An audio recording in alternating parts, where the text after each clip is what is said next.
Hi friends, നമസ്കാരം. Krishna's story time എല്ലാവർക്കും സ്വാഗതം. കൃഷ്ണായനം കേൾക്കണ്ടേ? കൃഷ്ണായനം എന്ന ഈ പുസ്തകത്തിൻ്റെ രചയിതാവ് തുളസി കോട്ടുക്കൽ, പബ്ലിഷേഴ്സ് ഹരിശ്രീ ബുക്സ് പുനലൂർ, ഓഡിയോ കൃഷ്ണകുമാരി. കൃഷ്ണായനം കേൾക്കുന്ന എല്ലാവർക്കും ഹൃദയത്തിൽ നിന്നും നന്ദി അറിയിക്കുന്നു. നമ്മുടെ ചാനലിൽ സബ്സ്ക്രൈബേഴ്സിനേക്കാൾ കൂടുതൽ സബ്സ്ക്രൈബ് ചെയ്യാതെ വീഡിയോ കേൾക്കുന്നവരാണ്. എല്ലാവരും ഒന്ന് സബ്സ്ക്രൈബ് ചെയ്ത് അടുത്ത് കാണുന്ന ബെല്ലൈക്കൺ കൂടി ക്ലിക്ക് ചെയ്ത് ഓൾ എന്ന ഓപ്ഷൻ കൂടി എനേബിൾ ചെയ്തിടുക.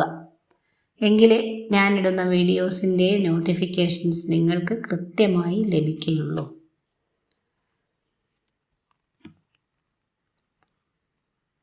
ഇന്നത്തെ ഭാഗത്തിലേക്ക് ഓം ശ്രീകൃഷ്ണ പരമാത്മനേ നമഃ. കേശവന്റെ ഉപനയനം ലളിതമായിരിക്കണമെന്ന് വസുദേവർ നിശ്ചയിച്ചു. കംസന്റെ മരണം കഴിഞ്ഞുടനെ നടക്കുന്ന ചടങ്ങാണിത്. അതുകൊണ്ട് ഉപനയന കർമ്മത്തിന് ആർഭാടമധികമാവരുതെന്ന് ഗർഗമുനിയും നിർദ്ദേശിച്ചിരുന്നു. വസന്തകാലം ആഗതമായി.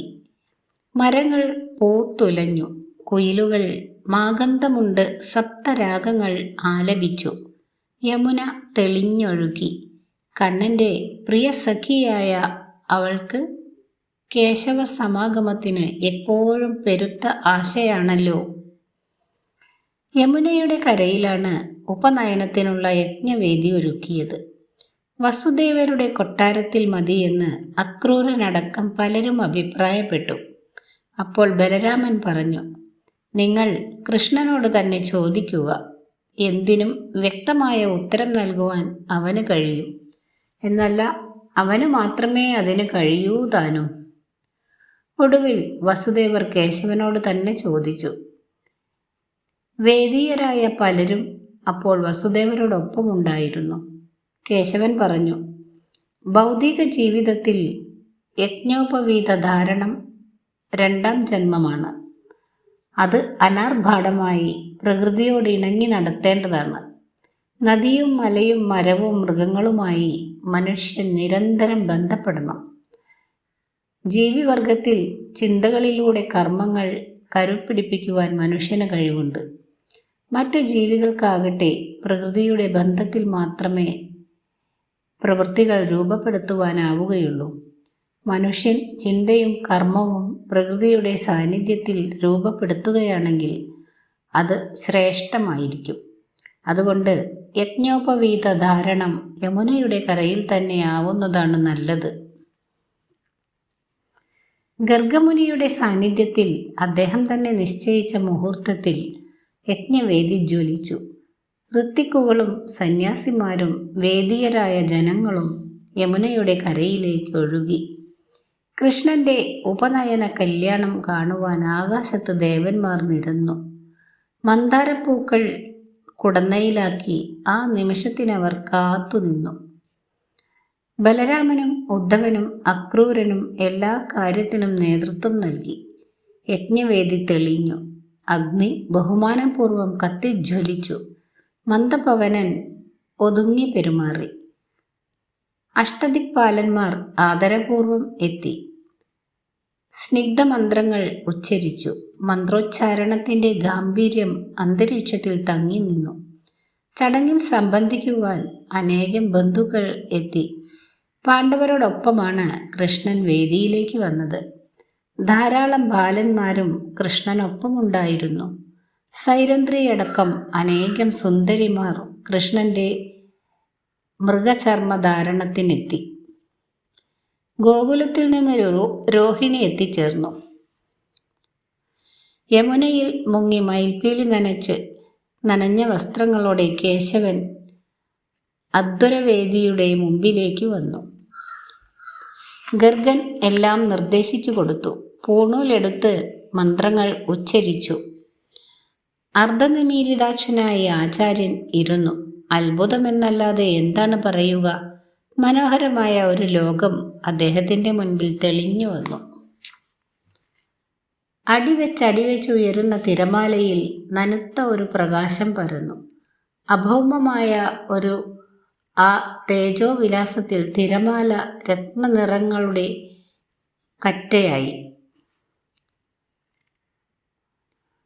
പ്രഭാപരിവേഷം പൂണ്ട ആ തിരമാലയുടെ മധ്യത്തായി ഒരു രത്നസിംഹാസനം ഉയർന്നു വന്നു. ആ സിംഹാസനത്തിനു ചുറ്റും അനേകം ഗോളങ്ങൾ കറങ്ങുന്നു. വ്യത്യസ്ത വലിപ്പമുള്ള ആ ഗോളങ്ങൾ വിവിധ ദിശകളിൽ കറങ്ങുകയും അടുക്കുകയും അകലുകയും ചെയ്യുന്നു. ചില ഗോളങ്ങൾ ഇരുണ്ടതാണ്, ചിലവ അഭൗമ പ്രകാശം മുറ്റിയവയും. രത്നസിംഹാസനത്തിൽ അത്ഭുതോദ്യോഗതമായ ഒരു പ്രകാശപുഞ്ചം ദൃശ്യമായി. ക്രമേണ ആ പ്രകാശത്തിൽ സർവ്വ ജീവജാലങ്ങളെയും ദർശിക്കുവാൻ കഴിഞ്ഞു. ഒരു നിമിഷം ജീവജാലങ്ങൾ ഒന്നിച്ചു ചേർന്നു. പർവ്വതങ്ങൾ ഒന്നായി, നദികൾ ഒന്നായി, എല്ലാം ഏതോ ഒരു വലയത്തിൽ ലയിച്ചു. ആ വലയത്തിനുള്ളിൽ പുല്ലാങ്കുഴലൂതി പുഞ്ചിരി തൂകി കടലൊളി വർണ്ണൻ നിൽക്കുന്നു. എല്ലാം ഒരു നിമിഷം കൊണ്ട് കഴിഞ്ഞു. ഗർഗൻ കണ്ണു തുറന്നു. മൃഗചർമ്മത്തിൽ തൻ്റെ മുമ്പിൽ പുഞ്ചിരി തഞ്ചുന്ന മുഖവുമായിരിക്കുന്ന ബാലഗോപാലനെ മാംസചക്ഷുസ്സുകൊണ്ട് മുനി ദർശിച്ചു. ഉപനയന സൂത്രം കരത്തിൽ വെച്ച് വിറയ്ക്കുന്ന ചുണ്ടുകളോടെ ആചാര്യൻ ഇരുന്നു. അത് കണ്ട് കേശവൻ പറഞ്ഞു, ആചാര്യ, ഉത്തമ മുഹൂർത്തം തെറ്റുക വേണ്ട. എനിക്ക് വല്ലാതെ തണുക്കുകയും ചെയ്യുന്നു. ഭൗതികതയുടെ അടയാളം ഞാൻ ധരിക്കട്ടെ? വേഗം തരൂ. ഒരു വ്യക്തി ഇത് ധരിച്ചതുകൊണ്ട് ബ്രഹ്മചാരിയാകുന്നില്ല, വേദിയനുമാകുന്നില്ല. മനസ്സടക്കത്തിലും കർമ്മനിഷ്ഠയിലും സ്വഭാവശുദ്ധിയിലുമാണ് ഒരു മനുഷ്യൻ ബ്രഹ്മചാരിയാകുന്നത്. വാക്ക് കൃത്യമായി പാലിക്കുക ധർമ്മമാണ്. സത്യമോതുക ഒരാളുടെ നിഷ്ഠയാണ്. ശമം, ദമം, ക്രമം ഇവ പാലിക്കുന്നവർ ഈ യജ്ഞോപവീതം ധരിക്കണമെന്നില്ല ബ്രഹ്മചാരിയാകുവാൻ. പക്ഷെ എന്തിനും ഒരു സങ്കല്പം പ്രാഥമികമായി വേണമല്ലോ. അതുകൊണ്ട് കർമ്മങ്ങളാവാം, മൃഗചർമ്മധാരണവും ആവാം. കൃഷ്ണന്റെ വാക്കുകൾ ആസ്വദിച്ച് ആചാര്യൻ ഇരുന്നു. മൗനമായി ഗർഗൻ ഓതി, ഗോപതേ ലക്ഷ്മീപതേ, അവിടുന്നറിയുന്നോളം ഞാൻ മനസ്സിലാക്കുന്നുവോ ഈ കർമ്മത്തിലും വരുന്ന പാകപ്പിഴ അങ്ങ് ക്ഷമിക്ക വേണമേ. മനസ്സിൽ ഇങ്ങനെ അക്ഷരങ്ങൾക്ക് ശബ്ദം നൽകാതെ പറഞ്ഞുകൊണ്ട് ആചാര്യൻ മന്ത്രങ്ങൾ ഓതി. ബലരാമനും കൃഷ്ണനും ഉദ്ധവനും ഒന്നിച്ചു തന്നെ ചടങ്ങുകൾ പൂർത്തിയാക്കി. കമണ്ഡലവും മറ്റു വസ്തുക്കളും ഏറ്റുവാങ്ങിയതോടെ ചടങ്ങുകൾ അവസാനിച്ചു. യമുനാ നദിയുടെ തീരം ഇന്ദ്രനീലപ്രഭയിൽ കുളിച്ചു നിൽക്കുകയായിരുന്നു അപ്പോഴും. അതുമാത്രമോ, സുഖകരമായ ഒരു പ്രശാന്തത എവിടെയും ഉണ്മയായി നിന്നിരുന്നു. യജ്ഞോപവീതം ധരിക്കുന്നതോടെ ഒരു മനുഷ്യന്റെ പുനർജന്മം ആരംഭിക്കുന്നു. അവൻ കർത്തവ്യങ്ങൾ ഏൽക്കുകയാണ്. ബ്രഹ്മചാരിയാണ് അവൻ. വിദ്യാഭ്യാസ കാലഘട്ടം. ഏതു പ്രായത്തിലും വിദ്യ ശീലിക്കാം. എന്നാൽ ബ്രഹ്മചാരിയുടെ കാലത്താണ് ഒരുവൻ നിഷ്ഠയോടെ വിദ്യ ഏൽക്കേണ്ടത്. ആ സമയം തപസ്സാണ്. കഠിനമായ മനസ്സുറപ്പ് വേണം. പഠനമൊഴിച്ച് മറ്റെല്ലാം മറക്കാം. നിത്യവൃത്തി കഴിക്കുവാൻ ഭിക്ഷയാചിക്കണം. ഗുരുകുലത്തിൽ താമസിക്കാം. ഗുരു ശുശ്രൂഷ ചെയ്യാം. ഗുരുവിൻ്റെ ഹൃദയത്തിൽ നിന്നൂറി വരുന്ന വൈഖരി സ്വന്തമാക്കാം. അങ്ങനെ മാത്രമേ പഠനം പൂർത്തിയാക്കുവാൻ കഴിയൂ. ഇത് ഭൗതിക ജീവിതത്തിലെ ക്രമമാണ്. ഉപനയനം കഴിഞ്ഞതോടെ പഠനത്തിന് പോകുവാനുള്ള ഒരുക്കങ്ങളായി.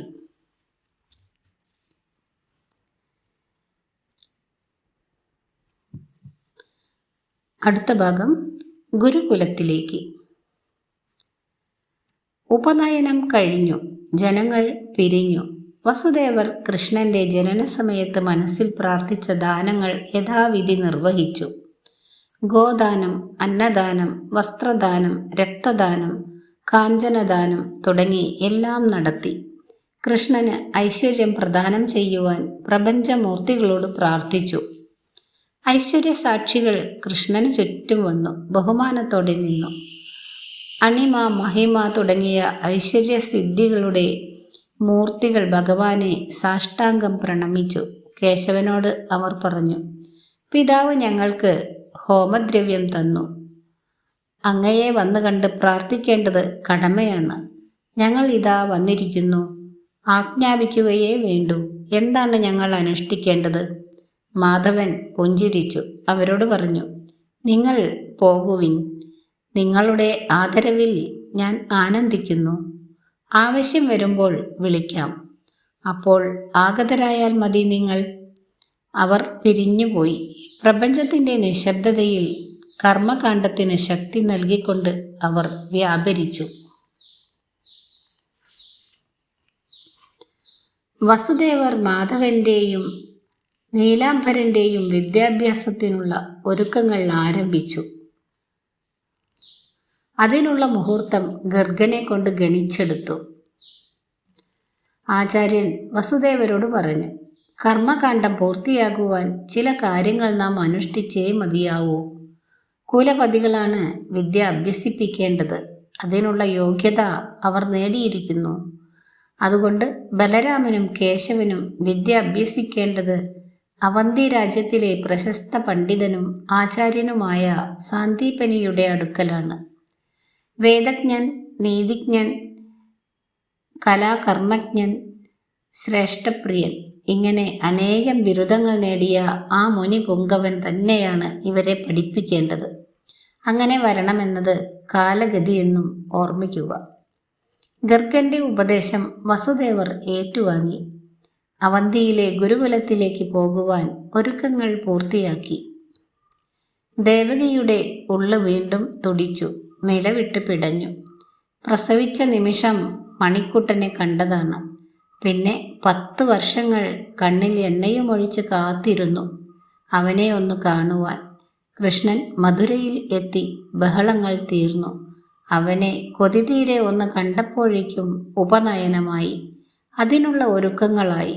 വ്രതനിഷ്ഠയോടെ പൂജാമുറിയിൽ അർദ്ധനിമീലിതാക്ഷനായി വർത്തിക്കുന്ന കേശവനെ ദേവകി കണ്ണു നിറച്ചു നോക്കിയിരുന്നു. എന്നിട്ടും അവർക്ക് മതി വന്നില്ല. ഇപ്പോൾ ഇതാ അവന്തി രാജ്യത്തിലേക്ക് മകൻ പോകുന്നു. തടയുവാൻ ആവുകയില്ല. രാജകുമാരനാണ് കൃഷ്ണൻ. ആയുധവിദ്യ പഠിക്കണം, വേദങ്ങൾ അഭ്യസിക്കണം. ഇപ്പോൾ തന്നെ കൃഷ്ണന്റെ വിദ്യാഭ്യാസകാലം കഴിഞ്ഞു പോയതാണ്. വസന്തകാലത്തിൻ്റെ മധ്യം. ഇന്ന് മാധവനും ബലരാമനും സാന്ദീപനിയുടെ നികടത്തിലേക്ക് പുറപ്പെടുകയാണ്. ദേവകി കണ്ണന്റെ മൂർധാവിൽ ചുംബിച്ചു. അമ്മയുടെ ചുടുബാഷ്പം മകന്റെ മൂർധാവിൽ ഒഴുകിയിറങ്ങി. അത് കണ്ട് കണ്ണൻ പറഞ്ഞു, അമ്മ കരയുകയാണോ? ഞാൻ ഉടനെ എത്തും. വിദ്യ അഭ്യസിക്കുന്ന സമയം മാത്രമേ അവിടെ വസിക്കുകയുള്ളൂ. വേർപാട് എന്നും വേദനാജനകം തന്നെ. പക്ഷെ വിട്ടുപോകാതെ ആവുകയില്ലല്ലോ. കാലത്തിൻ്റെ ഗതി അതാണ്. ദേവകി ഒന്നും മിണ്ടിയില്ല. കണ്ണുനീർ അവരുടെ സ്വരത്തെ തടഞ്ഞിരുന്നു. തേര് വന്നു. ഗർഗാചാര്യന്റെ പാദങ്ങളിൽ കണ്ണൻ നമസ്കരിച്ചു. ആനന്ദബാഷ്പത്തോടെ ആചാര്യൻ മാധവന്റെ മൂർധാവിൽ ചുംബിച്ചു. പെട്ടെന്ന് വാതിൽ സൂക്ഷിപ്പുകാരൻ അകത്തേക്ക് വന്നറിയിച്ചു, അവന്തി രാജ്യത്തിലെ സാന്ദീപനി എന്ന മഹർഷി കാണുവാൻ കാത്തു നിൽക്കുന്നു. സാന്ദീപനി മഹർഷിയോ? എല്ലാവരും അതിശയിച്ചു. അർഘ്യപാദ്യങ്ങളോടെ ആചാരങ്ങളോടെ മഹർഷി പുങ്കവനെ എതിരേറ്റു. ആചാര്യനോടൊപ്പം ബ്രഹ്മചാരികളും ഉണ്ടായിരുന്നു. ഉചിതമായ രീതിയിൽ അവരെ എതിരേറ്റു. കൊട്ടാരത്തിൽ ഉപചരിച്ചിരുത്തി. ഗർഗനും സാന്ദീപനിയും പരസ്പരം ബഹുമാനിച്ചു. വസുദേവർ പറഞ്ഞു, മഹർഷേ, അത്ഭുതമാണ് ഈ വരവ് എന്നിൽ നിറയ്ക്കുന്നത്. ഞങ്ങൾ അങ്ങയുടെ ആശ്രമത്തിലേക്ക് വരുവാൻ ഒരുങ്ങുകയായിരുന്നു. അതാ തേരുപോലും വന്നെത്തി. മാധവനും ബലരാമനും ഞാനും യാത്രാവേഷങ്ങളും ധരിച്ചു. അങ്ങയുടെ സവിധത്തിൽ ഇവരെ താമസിപ്പിച്ച് വിദ്യ അഭ്യസിപ്പിക്കണമെന്നാണ് എൻ്റെ ആഗ്രഹം. ആചാര്യനും അതുതന്നെ നിർദ്ദേശിച്ചു. കാക്കയും വന്നു പനമ്പഴവും വീണു എന്ന് പറഞ്ഞതുപോലെയാണ് എൻ്റെ അവസ്ഥ. അങ്ങിതാ വന്നെത്തിയിരിക്കുന്നു. പ്രഭോ, ഞങ്ങളെ അനുഗ്രഹിച്ച് വേണ്ടതെന്തെന്ന് ആജ്ഞാപിച്ചാലും. സാന്ദീപനി വസുദേവരുടെ വാക്കുകൾ കേട്ട് പറഞ്ഞു, വസുദേവ, കാലത്തിൻ്റെ കർമ്മഗതിക്ക് എങ്ങനെ വ്യതിയാനം വരും? ഒരു വാരം മുമ്പ് ആശ്രമത്തിൽ ഞാൻ ഏകാന്ത ധ്യാനത്തിലായിരുന്നു. പെട്ടെന്ന് ഒരു പ്രഭ എൻ്റെ മുന്നിൽ നിറഞ്ഞു. അതിൽ നിന്നും ഒരു സ്വരം ഉണർന്നു. മധുരയിൽ വസുദേവരുടെ കൊട്ടാരത്തിൽ കംസഹന്താക്കളായ മാധവനും ബലരാമനും പ്രപഞ്ച രീതി അനുസരിച്ച് വിദ്യ അഭ്യസിക്കുവാൻ ആഗ്രഹിക്കുന്നു. അവരെ കൂട്ടിക്കൊണ്ടുവരണം. ആ യാത്ര ഭിക്ഷായനം കൂടി ആയിക്കൊള്ളട്ടെ എന്ന്. ഞാൻ കണ്ണു തുറന്നപ്പോൾ ആ പ്രഭ അനന്തതയിൽ ലയിച്ചു. മനുഷ്യഗേയമല്ലാത്ത ആ സ്വരമാധുരി ഇപ്പോഴും ശ്രോത്രത്തിലും മനസ്സിലും ലയിച്ചു നിൽക്കുന്നു. ഞാനാകട്ടെ ഒരു യാത്ര പുറപ്പെടുവാനുള്ള ഒരുക്കത്തിലുമായിരുന്നു. ആ സഞ്ചാരം മധുരയ്ക്ക് തന്നെ ആവാമെന്ന് വെച്ചു. കുട്ടികളെയും കൂട്ടി ഇങ്ങോട്ട് വരികയും ചെയ്തു. സാന്ദീപനിയുടെ വാക്കുകൾ എല്ലാവർക്കും ആനന്ദം പകർന്നു. മഹർഷി തൻ്റെ കൂടെ വന്ന ബ്രഹ്മചാരികളെ പരിചയപ്പെടുത്തി. ശ്വേതകേതു പ്രായത്തിൽ മൂത്തവനാണ്. പഠനം പൂർത്തിയാക്കുവാൻ 1 വർഷം കൂടെ മതി. നളന്ദൻ അവന്തി രാജ്യത്തിലെ രാജാവിൻ്റെ മകനാണ്. ധനുർവേദത്തിൽ പാരംഗതൻ. ഇങ്ങനെ ഗുരു ഓരോരുത്തരെയും പരിചയപ്പെടുത്തി.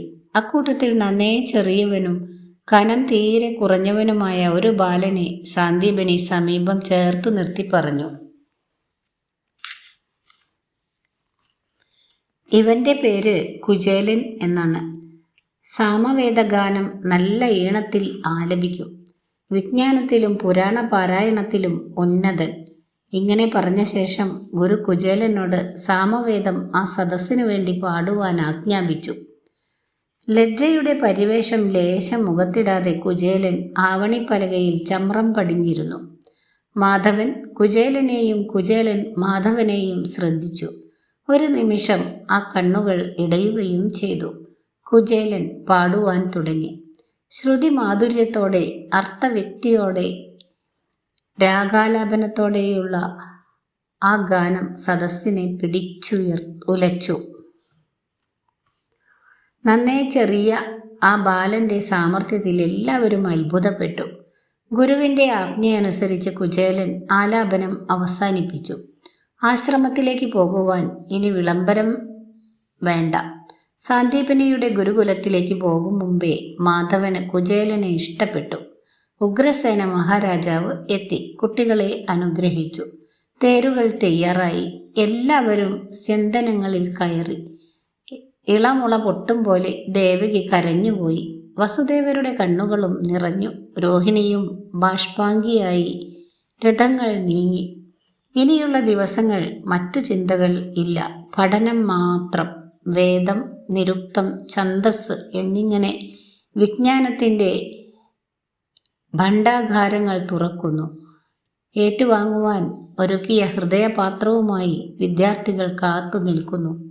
രഥങ്ങൾ കണ്ണുകളിൽ നിന്നും മറഞ്ഞു. അവ തെരുവുകൾ കടന്ന്, ഗ്രാമങ്ങൾ കടന്ന് ചർമ്മൺ നദിയുടെ തീരത്ത് എത്തി. വിശാലമായ ചർമ്മൺ നദി. അതിൻ്റെ കരയിൽ വിശ്രമം. കുട്ടികളെ സ്വതന്ത്രരാക്കിയതിനു ശേഷം ഗുരു സ്നാനത്തിനു പോയി. കുളി കഴിഞ്ഞു. നദിക്കരയിൽ നിൽക്കുന്ന പേരാലിൻ്റെ തടത്തിൽ സാന്ദീപനി ധ്യാനത്തിലിരുന്നു. മാധവൻ കുചേലൻ്റെ അടുത്തു വന്ന് പതുക്കെ പറഞ്ഞു, കുചേല, നീ ഭവനത്തിൽ വെച്ച് പാടിയ ആ ഗാനം ഒരിക്കൽ കൂടെ ആലപിക്കാമോ? അത് ഹൃദയത്തിന് ആഹ്ലാദം തരുന്നതാണ്. കുചേലൻ പാടുവാൻ തുടങ്ങി. മന്ത്രമധുരമായ സാമഗാനം ചർമ്മൺ നദിയുടെ തീരത്ത് ഒഴുകിയിറങ്ങി. ആരോഹണാവരോഹണങ്ങളിലൂടെ കുചേലൻ്റെ ഗാനം അത്യുന്നതങ്ങളിലേക്ക് ആനന്ദത്തോടെ മടങ്ങി. പിറ്റേന്ന് പ്രഭാതത്തിൽ തന്നെ ഏതാനും ഗോപാല ബാലന്മാരൊന്നിച്ച് കേശവൻ സാന്ദീപനിയുടെ ആശ്രമത്തിലേക്ക് തിരിച്ചു. തേരിൽ പോകുവാൻ വസുദേവരും ഉഗ്രസേന മഹാരാജാവും നിർബന്ധിച്ചു. കൃഷ്ണൻ പുഞ്ചിരിച്ചുകൊണ്ട് പറഞ്ഞു, നടന്നു പോകുന്നത് തന്നെയാണ് നല്ലത്. ജനങ്ങളെ കാണാം, അവരുടെ സുഖദുഃഖങ്ങളിൽ പങ്കുചേരാം, പ്രകൃതി സൗന്ദര്യം ആസ്വദിക്കാം. കേശവന്റെ വാക്കുകൾക്ക് ആരും എതിരു പറഞ്ഞില്ല. മാധവന്റെ ഓരോ ചലനവും അർത്ഥപൂർണമാണെന്ന് എല്ലാവർക്കും അറിയാം. കൃഷ്ണനും സുഹൃത്തുക്കളും മധുരയുടെ തെരുവീതിയിലൂടെ നടന്നു. പീതാംബരം ചാർത്തി മയിൽപ്പീലി ചൂടി പുഞ്ചിരിക്കുന്ന മുഖവുമായി നടന്നുവരുന്ന ശ്യാമവർണ്ണനെ കാണുവാൻ ജനങ്ങൾ ഒത്തുകൂടി. ചിലർ മാധവന്റെ പിന്നാലെ കൂടി, മറ്റു ചിലർ മാധവന് പ്രിയമുള്ള ആഹാരങ്ങളുമായി കാത്തുനിന്നു. എല്ലാവരിലും ആഹ്ലാദമുണർത്തിക്കൊണ്ട് മാധവൻ നടന്നു. മമതയുള്ള നയനങ്ങൾ ജനങ്ങളിൽ ഹൃദ്യമായ വശ്യത പകർന്നു. എല്ലാവരിലും ശാന്തി വളർന്നു. നഗരവാസികൾ നൽകിയ സമ്മാനങ്ങൾ സ്വീകരിച്ചും അവരോട് കുശലമോദിയും കണ്ണൻ മുൻപോട്ട് ഗമിച്ചു. കംസൻ എന്ന ഭീകര ചക്രവർത്തിയെ നിസ്സാരമായി കൊന്ന ബാലനെ ജനങ്ങൾ കൺമുന്നിൽ കാണുകയായിരുന്നു. ആ ശരീരത്തിൽ ഒന്ന് സ്പർശിക്കുവാൻ ചിലർ കൊതിച്ചു. കൃഷ്ണന്റെ പിമ്പെ നിഴൽ പോലെ സഞ്ചരിക്കുവാനാണ് ചിലർക്ക് മോഹം. പ്രിയം നിറഞ്ഞ കണ്ണന് വെണ്ണ പകർന്നു നൽകുവാൻ ചിലർക്ക് ആഗ്രഹം. എല്ലാം മനസ്സിലാക്കി എല്ലാവരുടെയും ഇഷ്ടം നടത്തി കണ്ണൻ ആശ്രമത്തിലേക്ക് നടന്നു. വൃന്ദാവനത്തിൽ കുളിര് നൽകിയതിനു ശേഷം ബലരാമനും സാന്ദീപനിയും ആശ്രമം വഴിക്ക് മധുരയിലേക്ക് പോകുവാൻ തീരുമാനിച്ചു. ബലരാമനും കേശവനും ഏതാണ്ട് ഒരേ സമയത്താണ് സാന്ദീപനിയുടെ ഉടജാങ്കണത്തിലെത്തിയത്. രാമകൃഷ്ണന്മാരെ കണ്ട് ശിഷ്യന്മാർ ഗുരുവിനെ വിവരമറിയിച്ചു. സാന്ദീപനിയുടെ ഹൃദയം ആനന്ദം കൊണ്ട് നിറഞ്ഞു. സാത്വികമായ ആനന്ദം ബാഷ്പധാരയായി നയനങ്ങളിൽ നിന്നും പ്രവഹിച്ചു. മഹർഷി ശിഷ്യന്മാരോടൊപ്പം പുറത്തേക്ക് എഴുന്നള്ളും മുമ്പ് രാമനും കൃഷ്ണനും ആശ്രമത്തിനകത്തേക്ക് ചെന്നു. ആചാര്യന്റെ പാദങ്ങളിൽ സാഷ്ടാംഗം നമസ്കരിച്ചു. സാന്ദീപനി രണ്ടുപേരെയും മന്ദമുയർത്തി അവരെ ഒന്നിച്ചു തന്നെ ആലിംഗനം ചെയ്തു. സമുദ്രത്തിന്റെ വിരിമാറിൽ അമർന്നുപോയ മകനെ അന്വേഷിച്ച് കണ്ടെത്തിയ രാമകൃഷ്ണന്മാരെ എങ്ങനെ സ്വീകരിക്കണമെന്നറിയാതെ ഗുരു കുഴങ്ങി. വാക്കുകൾ തൊണ്ടയിൽ തടഞ്ഞു. സാന്ദീപനി രണ്ടുപേരെയും അരികിലിരുത്തി പറഞ്ഞു, പ്രിയപ്പെട്ട കുട്ടികളെ, നിങ്ങളെ കണ്ടതുകൊണ്ട് ഇന്ന് ഞാൻ അനുഭവിക്കുന്ന ആഹ്ലാദം വാക്കിലൊതുക്കി പറയുവാനാവുകയില്ല. നിങ്ങളോട് ഈ വൃദ്ധനൊരപേക്ഷയുണ്ട്. വസന്തകാലമാണിത്. ഈ ആശ്രമത്തിൽ ഏതാനും നാളുകൾ താമസിച്ചതിന് ശേഷമേ മധുരയ്ക്ക് പോകാവൂ. നിങ്ങൾ ഈ ആചാര്യന്റെ ആഗ്രഹം സാധിച്ചു തരുകയില്ലേ? കേശവൻ പറഞ്ഞു, ഗുരുദേവ, അങ്ങയുടെ അഭിമതത്തിന് ഈ ശിഷ്യന്മാർ എതിരു നിൽക്കുമെന്ന് അങ്ങ് കരുതുന്നുണ്ടോ? ഞങ്ങൾ അല്പനാൾ ഈ ശമപ്രധാനമായ ആശ്രമത്തിൽ വിശ്രമിച്ചതിന് ശേഷമേ പോകുന്നുള്ളൂ. ഗുരുവിൻ്റെ വദനം തിളങ്ങി, അകത്തളം വിളങ്ങി. പിറ്റേ ദിവസം പ്രഭാതത്തിൽ ഉദയാർക്കനെ പോലെ തിളങ്ങുന്ന രാമകൃഷ്ണന്മാർ ആചാര്യ നികടത്തിലിരുന്ന് അദ്വൈതമൃതവാണി ശ്രവിക്കുകയായിരുന്നു. ആ സമയത്ത് മഹർഷിയുടെ ആശ്രമത്തിലേക്ക് രണ്ട് സ്ത്രീകൾ കടന്നു വന്നു. സുന്ദരികളായിരുന്നു അവർ. ഉഷസ്സിലെ സുഷമ പോലെ നിത്യഭാവമാർന്നവർ. പ്രായത്തിലും ഭാവത്തിലും ഏതാണ്ട് തുല്യതയാർന്ന കന്യകമാർ. ബലരാമൻ രണ്ടുപേരെയും ശ്രദ്ധിച്ചു. എങ്കിലും പിന്നാലെ വന്ന യുവതിയിലാണ് അദ്ദേഹത്തിൻ്റെ നയനം ഏറെ നേരം തറഞ്ഞു നിന്നത്. ആശ്രമദ്വാരത്തിൽ അറച്ചു നിന്ന യുവതികളോട് സാന്ദീപനി പറഞ്ഞു, വരൂ, അമാനുഷപ്രഭവരായ രണ്ട് അതിഥികളെ നിങ്ങൾക്ക് പരിചയപ്പെടുത്താം. സാന്ദീപനി രാമകൃഷ്ണന്മാരെ നോക്കി പറഞ്ഞു, ഈ കന്യകകളെ നിങ്ങൾ അറിയുകയില്ല. മുന്നിൽ വരുന്ന യുവതി ശ്വേതകേതുവിൻ്റെ സഹോദരിയാണ്. പേര് വാസന്തിക. ശേമുഷിയുള്ളവളും വിദുഷിയുമാണ് അവൾ. സഹോദരനെ പോലും തർക്കത്തിൽ അവൾ തോൽപ്പിച്ചു. അദ്വൈതം അമൃതാക്കിയവൾ. തൊട്ടു പുറകെ വരുന്ന കന്യക രേവതിയാണ്. സാധാരണ സ്ത്രീകൾക്ക് അലഭ്യമായ സാമർഥ്യം ഗദായുദ്ധത്തിൽ അവൾക്കുണ്ട്. കുതിരസവാരിയും നന്നേ വശമുണ്ട്. രേവതിയുടെ ഗുണങ്ങൾ ഓതിയപ്പോൾ ഗുരു ബലരാമനെ നോക്കി. സീരധ്വജൻ അപ്പോഴും രേവതിയെ തന്നെ ശ്രദ്ധിക്കുകയായിരുന്നു.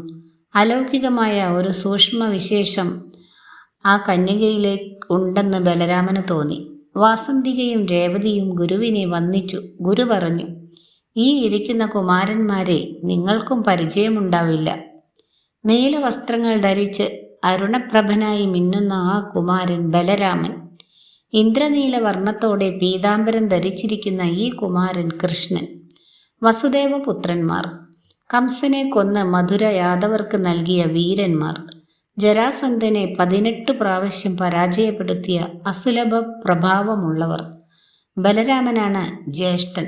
രണ്ടുപേരും ദ്വയമൂർത്തികളായി ലോകരക്ഷണം നടത്തുന്നു.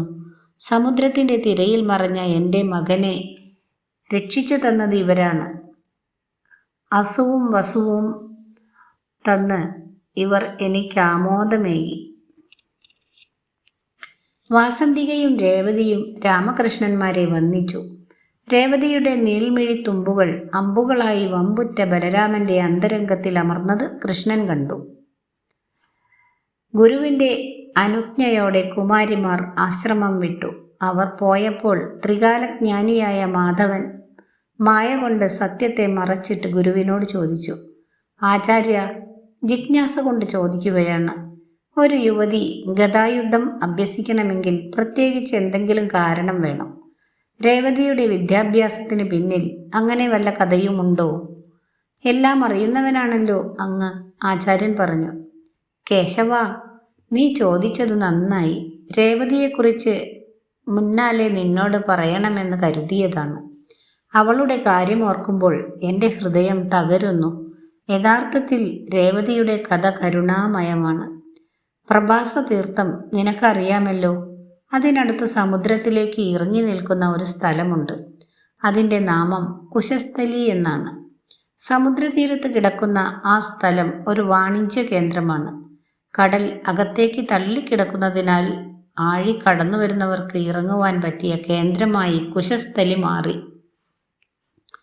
വളരെ പെട്ടെന്നായിരുന്നു കുശസ്ഥലിയുടെ വളർച്ച.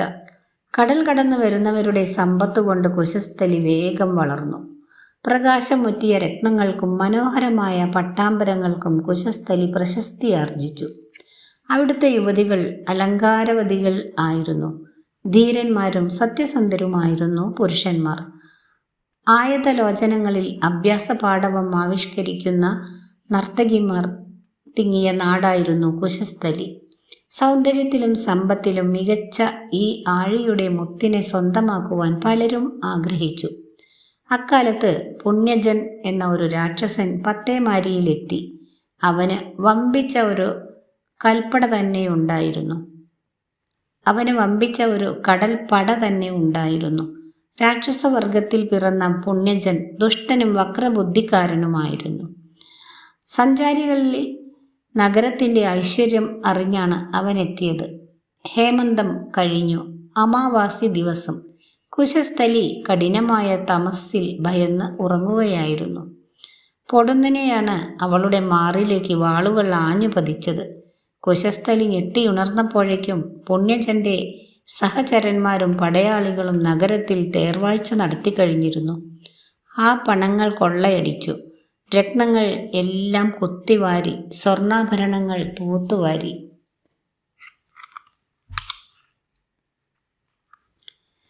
വിവരം രാജകൊട്ടാരത്തിലെത്തി. സൈന്യങ്ങൾ കുതിരപ്പുറത്ത് പാഞ്ഞു വന്നു. തെരുവ് ചോരക്കളമായി. രാക്ഷസന്മാർ ആയോധന വിദഗ്ധരായിരുന്നു. അവർ ഉപയോഗിച്ചത് നീണ്ട വാളുകളായിരുന്നു. ആ വാളിനു മുൻപിൽ കുശസ്ഥലിയിലെ യോദ്ധാക്കൾ നിഷ്പ്രഭരായി. നിമിഷങ്ങൾക്കകം തെരുവ് ചോരപ്പുഴയിൽ മുങ്ങി. കബന്ധങ്ങൾ കൊണ്ട് രാജപാത നിറഞ്ഞു. കുശസ്ഥലിയുടെ അഭിമാനമായ രാജാവ് തന്നെ ഒടുവിൽ യുദ്ധത്തിനിറങ്ങി. രാജാവിനെ സഹായിക്കുവാൻ അദ്ദേഹത്തിൻ്റെ സഹോദരന്മാരും പുത്രന്മാരും രംഗത്തെത്തി. പുണ്യജനും രാജാവിൻ്റെ സഹോദരന്മാരും ഏറ്റുമുട്ടി. വളരെ സമയം ആ യുദ്ധം നീണ്ടുനിന്നു. പുണ്യജന്റെ ക്രൂരമായ വാൾപ്രയോഗത്തിൽ വയറും നെഞ്ചും പിളർന്ന് അവർ മരിച്ചു. മക്കൾ 7 പേർ അമ്പേറ്റും അസിയേറ്റും മരിച്ചുപോയ വാർത്തയും രാജാവിൻ്റെ ചെവിയിലെത്തി. സഹോദരന്മാരും അരുമ സന്താനങ്ങളും മൃതി പൂകിയതോടെ രാജാവ് ഭഗ്നാശനായി. യുദ്ധത്തിൽ നിന്നും അദ്ദേഹം പിന്മാറി. പുണ്യജനോട് പോരാടിയാൽ ഇപ്പോൾ ജയിക്കുകയില്ല, പിന്നെ എന്തിന് പടജനങ്ങളെ കരുതി കൊടുക്കണം? ശത്രു ബലവാനാണ്, പട അധികം കരുതിയിരിക്കുന്നവൻ. എന്തായാലും പിന്മാറുകയാണ് ബുദ്ധി. വേഷപ്രച്ഛന്നനായി രാജാവ് പുറത്തു വന്നു. അദ്ദേഹത്തോടൊപ്പം പുരുഷവേഷധാരിയായി ഇളയ പുത്രിയുമുണ്ടായിരുന്നു. ഏതാനും അനുചരന്മാർ രാജാവിനെ പിന്തുടർന്നു. അവർ തികച്ചും വിശ്വസ്തരായിരുന്നു. രാജാവ് പോയതോടെ പുണ്യജനും സൈന്യവും കൊട്ടാരം സ്വന്തമാക്കി. അന്തഃപുരത്തിലെ അങ്കനമാരുടെ ചാരിത്ര്യം രാക്ഷസന്മാർ നശിപ്പിച്ചു. എടുത്തണിയേണ്ടുന്ന വിശുദ്ധിയുള്ള പൂമാലകൾ അവർ തച്ചുടച്ചു. അപമാനം സഹിക്കാതെ സുന്ദരീമണികൾ കിടങ്ങുകളുടെ ആഴങ്ങളിൽ അമർന്നു. ദിവസങ്ങൾ കഴിഞ്ഞപ്പോൾ കുശസ്ഥലി ശ്മശാനമായി. കഥ നിർത്തി ഒരു നിമിഷം സാന്ദീപനി നിശ്ചലനായി. ബലരാമനും കൃഷ്ണനും കഥ ശ്രദ്ധിച്ചു കേട്ടു. കണ്ടിട്ടില്ലെങ്കിലും തളർന്നവശനായി മകളുമൊത്ത് പാലായനം ചെയ്യുന്ന കുശസ്ഥലി നാഥന്റെ രൂപമായിരുന്നു അവരുടെ മനസ്സിൽ. ധ്യാനത്തിൽ നിന്നുണർന്ന സാന്ദീപനി കഥ തുടർന്നു. കുശസ്ഥലിയിൽ നിന്നും പാലായനം ചെയ്ത മന്നൻ മകളുമൊത്ത് വൻകാട്ടിലെ ഒരു ഗുഹയിൽ ഒളിച്ചു വസിച്ചു. അവിടെ വെച്ച് സ്വന്തം രക്തത്തിൽ വിരൽ തൊട്ട് വാൾ വെച്ച് രാജാവ് പ്രതിജ്ഞ ചെയ്തു. നഷ്ടപ്പെട്ട എൻ്റെ രാജ്യം ഞാൻ തിരിച്ചു പിടിക്കും. വിദേശീയരായ രാക്ഷസരെ ഞാൻ അമർത്തും.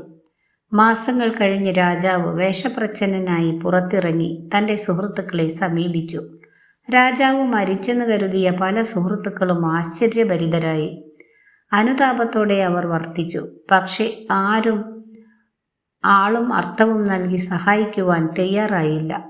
പുണ്യജനെ എല്ലാവരും ഭയന്നു. ക്രൂരനും ക്ഷിപ്രകോപിയുമാണവൻ. നരമാംസം വറുത്തു കഴിക്കുന്നവൻ. അവനെ വെറുപ്പിക്കാൻ വയ്യ. കുശസ്ഥലിയുടെ രാജാവ് തളർന്നില്ല. അദ്ദേഹം ധൈര്യവാനായി. ആപത്ത് വരുമ്പോൾ തളരുന്നവൻ വ്യക്തിത്വമുള്ളവനല്ല. എന്തായാലും കുശസ്ഥലി തിരിച്ചു പിടിക്കണം. തൻ്റെ ആത്മാവ് ആ മണ്ണിലാണ്. തനിക്ക് ശക്തി തരുന്നത് കുശസ്ഥലിയുടെ ഊഷ്മളതയാണ്. ആ രാജ്യത്തിൻ്റെ വിരിമാറിൽ കിടന്നേ താൻ അന്ത്യശ്വാസം നൽകുകയുള്ളൂ എന്ന് രാജാവ് ഉറച്ചു. ഹൃദയം തളരാത്ത രാജാവ് ഊർജ്ജസ്വലനായി വർത്തിച്ചു. പക്ഷെ വിശ്വസ്തരായ അനുചരന്മാർക്ക് പിടിച്ചു നിൽക്കുവാനായില്ല. രോഗവും തളർച്ചയും അവരെ തകർത്തു. അവർ ഓരോരുത്തരായി മരിച്ചു വീണു. അവസാനം രാജാവും മകളും മാത്രം ഗുഹയിൽ. കാലം വനത്തിന് പട്ടാമ്പരം നൽകി. വർഷങ്ങൾ കൊഴിഞ്ഞു വീണു. രാജാവ് വൃദ്ധനായിക്കൊണ്ടിരുന്നു. രാജപുത്രി യുവതിയായി. വനസൗന്ദര്യം അവൾക്ക് അനുപമ കാന്തി നൽകി. പൂക്കളിട്ട പൊൻകടമ്പിൻ്റെ കൊമ്പുപോലെ അവൾ ശോഭിച്ചു. വനദേവതമാർക്ക് പോലും നാണം നൽകുന്ന അരുണവർണ്ണവുമായി അവൾ വനത്തിൽ ശോഭിച്ചു. പക്ഷേ അവളുടെ താരുണ്യം രാജാവിൽ വേദനയുടെ കഠിനത വളർത്തി. മകൾ വിവാഹപ്രായമാകുന്നു. പക്ഷേ വനത്തിൽ ആരാണ് അവളെ വേൾക്കുക? ഭർത്താവുമൊത്ത് കഴിയുവാൻ അവൾക്കുമില്ലേ ആഗ്രഹം? വനത്തിലൂടെ പുഞ്ചിരിച്ചൊഴുകുന്ന അരുവിയുടെ കരയിൽ മുഖം നോക്കി നിൽക്കുന്ന പാറപ്പുറത്തിരുന്ന് ഏകാന്തതയെ ധ്യാനിക്കുന്ന മകളെ രാജാവ് കാണാറുണ്ട്. സായാഹ്നത്തിൽ അന്തിമേഘങ്ങൾ നക്ഷത്രങ്ങളെ പുൽകുന്നത് കാണുമ്പോൾ അവളുടെ നീൾമിഴികൾ തുളുമ്പുന്നതും കവിൾത്തടങ്ങൾ ചുവക്കുന്നതും രാജാവ് ശ്രദ്ധിക്കാറുണ്ട്. പക്ഷേ അവിടെ തൻ്റെ ധൈര്യം ചോരുന്നുവോ? അക്കാലത്താണ് വനചരന്മാരിൽ ചിലർ രാജാവിനെ ഒരു വിവരം അറിയിച്ചത്. വനത്തിൻ്റെ ഒരു ഭാഗത്ത് ആകാശത്ത് തലയുയർത്തി നിൽക്കുന്ന അരയാലിൻ്റെ ചുവട്ടിൽ ഗംഭീരനായ ഒരു മഹർഷി തപസ്സിരിക്കുന്നു. അടുത്ത കാലത്താണ് അദ്ദേഹം അവിടെ തപോനിരതനായി എത്തിയത്. സന്യാസിയോട് അഭ്യർത്ഥിച്ചാൽ അങ്ങയുടെ ദുഃഖത്തിന് പരിഹാരം കാണും. അന്നു തന്നെ രാജാവ് അവരോടൊത്ത് മകളുമായി ഋഷിയെ വന്ദിക്കുവാൻ യാത്രയായി. വഴിമധ്യേ ഋഷിയെ വന്ദിച്ച് മടങ്ങുന്ന താപസരെ രാജാവ് കണ്ടു. അദ്ദേഹം അവരോട് ചോദിച്ചു, പുണ്യാത്മാക്കളെ, തരുതടത്തിലിരിക്കുന്ന ഋഷിയെ കണ്ട് മടങ്ങുന്നവരാണ് നിങ്ങൾ എന്ന് ഞാൻ കരുതുന്നു. എൻ്റെ ഭൗതികമായ ഒരാഗ്രഹം പറയുവാനാണ് ഞാൻ പോകുന്നത്. അതിൽ അദ്ദേഹം കനിയുമോ അതോ കോപാകുലനാകുമോ? സന്യാസിമാരിൽ ഒരാൾ പറഞ്ഞു, ഹേ സഞ്ചാരി, ആ ഋഷി ആരാണെന്ന് ആണ് അങ്ങ് ധരിച്ചിരിക്കുന്നത്? സാക്ഷാൽ ഭാർഗവരാമനാണ് അദ്ദേഹം. മൂവേഴു വട്ടം ക്ഷത്രിയ രക്തമൊഴുക്കി മന്നിടത്തിൽ രുധിര സമുദ്രമുണ്ടാക്കിയ മഹാനാണ് ഭാർഗവൻ. ക്ഷിപ്രകോപിയും പരമശാന്തനും ഐശ്വര്യദാന പ്രസക്തനും ശസ്ത്രാസ്ത്രധരനുമാണ് പരശുരാമൻ. അപ്പോൾ അദ്ദേഹത്തിന് എന്തു തോന്നുന്നുവെന്ന് ആർക്കറിയാം? എന്തായാലും ചെല്ലൂ, വിധി നിങ്ങൾക്ക് അനുകൂലമായിരിക്കും. രാജാവിൻ്റെ മനസ്സ് ആന്തോളനപ്രായമായി. നന്മയുടെ കേന്ദ്രമല്ലേ തൻ്റെ ചിന്തകൾ, പിന്നെന്തിന് പതറുന്നു? ഏതായാലും പോവുക തന്നെ. ഇങ്ങനെ ചിന്തിച്ച് രാജാവ് വനചരന്മാരുമൊത്ത് മകളെയും കൂട്ടി ഭാർഗവന്റെ സമീപത്ത് ചെന്നു. നിശബ്ദത തളം കെട്ടി നിൽക്കുന്ന പരമശാന്തമായ അന്തരീക്ഷം. ആനന്ദം സാത്വികതയിൽ ആമഗ്നമായി അവിടെ തുടിച്ചു നിൽക്കുന്നു. രാജാവ് പരശുരാമന്റെ പാദങ്ങളിൽ സാഷ്ടാംഗം നമസ്കരിച്ചു. ഭാർഗവൻ കണ്ണു തുറന്നു. വാത്സല്യം തുളുമ്പുന്ന നേത്രങ്ങളോടെ രാജാവിനെ ശ്രദ്ധിച്ചു. കുശസ്ഥലിയുടെ നാഥൻ ഗദ്ഗതത്തോടെ തൻ്റെ കഥ അറിയിച്ചു. അദ്ദേഹം ഇങ്ങനെ പറഞ്ഞു നിർത്തി: മഹർഷേ, എൻ്റെ കാലം അവസാനിക്കാറായി. എനിക്ക് താങ്ങും തണലുമായി ഒരു മകൾ മാത്രമേ ഉള്ളൂ. കുശസ്ഥലിയുടെ മോചനം ഇവളുടെ കരങ്ങളിലാണ്. എൻ്റെ അദമ്യമായ അഭിലാഷമാണത്. ദയവായി പുരുഷന്മാർക്ക് നൽകുന്ന ശസ്ത്രവിദ്യ അങ്ങ് എൻ്റെ മകൾക്ക് ഉപദേശിച്ചാലും എൻ്റെ കാലശേഷമെങ്കിലും അവൾക്ക് രാജ്യം വീണ്ടെടുക്കുവാൻ കഴിയുമെങ്കിൽ ഞാൻ ധന്യനായി. പരശുരാമൻ പതുക്കെ പറഞ്ഞു: രാജൻ, നിങ്ങളുടെ അഭീഷ്ടം സാധിതപ്രായമാകും. താങ്കളുടെ മകൾക്ക് ഞാൻ ആയുധവിദ്യ നൽകാം. ഗദായോധനത്തിൽ ഇവളെ പ്രത്യേകം വിദുഷിയുമാക്കാം.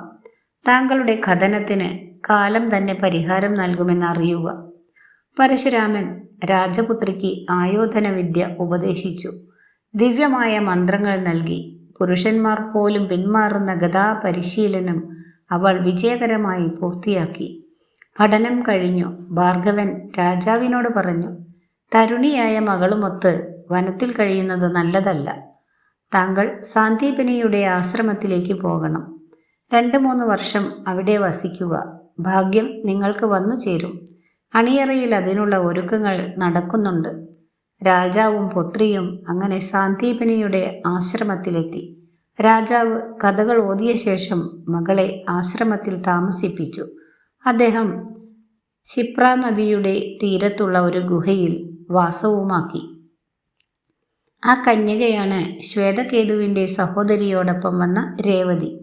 രാജാവ് ഇപ്പോഴും തൻ്റെ ഭാഗ്യതാരത്തിൻ്റെ ഉദയവും കാത്ത് ഗുഹയിൽ വസിക്കുകയാണ്.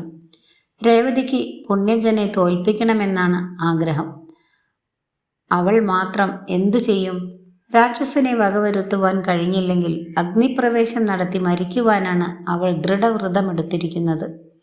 എല്ലാം ജീവിതത്തിൻ്റെ ഓരോ ഭാഗമെന്ന് കരുതിയാൽ മതി. സാന്ദീപനി കഥകൾ ഇങ്ങനെ വർണ്ണിച്ചു നിർത്തി. കൃഷ്ണൻ പറഞ്ഞു: ആചാര്യ, ആ രാജാവിനെ ഞങ്ങൾ പോയി ഇന്ന് ഒന്ന് കാണട്ടെ. എന്തെങ്കിലും സഹായം നൽകുവാൻ കഴിയുമെങ്കിൽ അത്രയുമായല്ലോ. ഒരാളുടെ വേദന എക്കാലവും ഗോകുലേശ്വരൻ നിലനിർത്തുകയില്ലല്ലോ. മഹർഷി പറഞ്ഞു: നിങ്ങളുടെ വിശുദ്ധ മനസ്സിന് പ്രതിഫലം നൽകുവാനാവില്ല. പോയി വരൂ, നന്മ വന്നു ചേരും. ഗുരുവിൻ്റെ അനുഗ്രഹം വാങ്ങി ബലരാമനും കൃഷ്ണനും ക്ഷിപ്രാ നദിയുടെ തീരത്തേക്ക് നടന്നു. ഇന്നത്തെ വീഡിയോ ഇവിടെ അവസാനിപ്പിക്കുകയാണ്. വീഡിയോ ഇഷ്ടമായാൽ ലൈക്ക് ചെയ്യുക. സബ്സ്ക്രൈബ് ചെയ്യാത്തവരെല്ലാം ഒന്ന് സബ്സ്ക്രൈബ് ചെയ്ത് അടുത്ത് കാണുന്ന ബെല്ലൈക്കൺ കൂടി ക്ലിക്ക് ചെയ്ത് ഓൾ എന്ന ഓപ്ഷൻ കൂടി എനേബിൾ ചെയ്തിടുക. അതുപോലെ പ്രിയപ്പെട്ടവർക്കായി ഷെയർ കൂടി ചെയ്യുക. Thank you.